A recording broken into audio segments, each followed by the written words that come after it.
اسرائیل کے مقابلے میں فلسطین کا ایک نوجوان آ کے اس نے اسرائیل کے سپاہی سے کہا تھا بس کرو اب آپ دیکھیں پاکستان کے عالم اسلام کو کتنی توقع ہے. ایک چھوٹے سے نوجوان نے اسرائیل کے مسلح فوجی کی آنکھوں میں آنکھیں ڈھال کے توقع کہ ہماری یہ پاور نہیں ہوتی. آج ہم خود میں محفوظ ہیں تو لہٰذا ہمیں اپنے وطن کو محفوظ بنانے کے لیے سیاسی اداروں کو خصوصی طور پر پاکستان کی حفاظت کو خصوصی طرح دینے کی ضرورت ہے.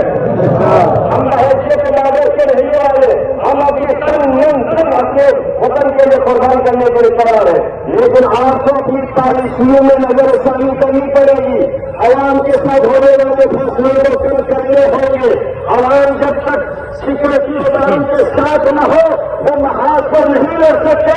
یہ عوام کی طاقت سے دشمن کی آنکھوں میں کام کا مقابلہ کر سکتے ہیں.